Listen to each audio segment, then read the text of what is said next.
ئەو زانە کوردەی کە لە لەسا کاری دەکرد و تەواوی قورئانیشی لەبەر بوو. دکتۆر مزەفەر پڕتەوماه زانایەکی کوردی ڕۆژهەڵاتی کوردستانە.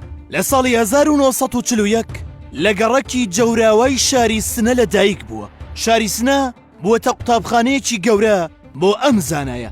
بە جۆرێک پاش دەرکەوتنی توانەکانی لە بیرکاری و فیزیادا هەر لەو شارەدا 2 بڕوانامەی دیبلۆمی لە بوارەکەدا بەدەستهێناوە. دواتر چووەتە زانکۆی تاران، لەوێ لەلایەن دەوڵەتی ئێرانەوە نێردراوە بۆ ئەمریکا بە مەبەستی برەودانی زیاتر بەو توانە سەرسوڕهێنەرانەی.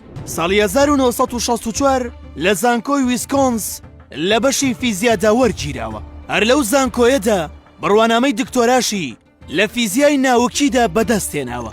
بۆ ئەوەی نەگەڕێتەوە ئێران، ئەمریکا ئۆفەری کارکردنی لە دامەزراوەی گەردوونناسی ناسادا دەخاتە بەردەست و وەک یەکەم کورد لەو دامەزراوەیەدا دەست بەکار دەبێت. دکتۆر مزەفەر پڕتەوماه ماوەی 19 ساڵ لەو دامەزراوەیەدا کاری کردووە. لەو ماوەیەدا سەرباری کارەکەی خۆی بڕوانامەیەکی تری لە بواری فیزیای پزیشکیدا بەدەستهێناوە. بە ماوەیەکی کەم لە تەواوی ئەو نەخۆشخانانەی سەر بە ناسا بوون، دکتۆر مزەفەر تیاندا بووەتە کەسی یەکەم. لە ماوەی ئەو 19 ساڵەدا یەکجار بە شێوەیەکی کاتی گەڕاوەتەوە ئێران. ئەویش لە سەروبەندی شۆڕشی گەلانی ئێراندا بووە، دژی ڕشێمی پادشایەتی. لەو کاتەدا لەسەر پێشنیاری کاک ئەحمەدی موفتیزادە بووە بە چاودێری کاروبارەکانی کورد لە ئێران و لەلایەن هەموو گەل و ئاینزانەکانەوە ڕێز لەم زانایە گیراوە و قبول کراوە. بەڵام دوای ئەوەی کورد لەو شۆڕشەدا نەگەیشت بە هیچ ئامانجێک، پڕتەوماه گەڕایەوە ئەمریکا.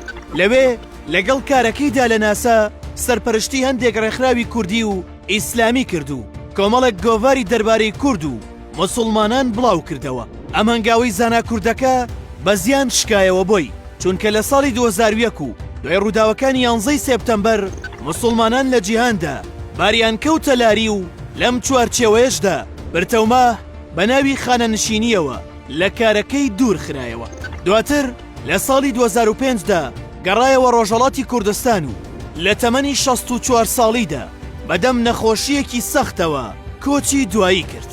ئەم زانایە جیا لەو سەرکەوتن و بڕوانامانەی لە زانستدا بەدەستی هێناون، وەک بیرمەندێکی ئاینیش ناوی هەیە و تەواوی قورئانی پیرۆزی لەبەر بووە و تەفسیرێکی قورئانیشی نووسیوە بە ناوی تەفسیری نووری خودا.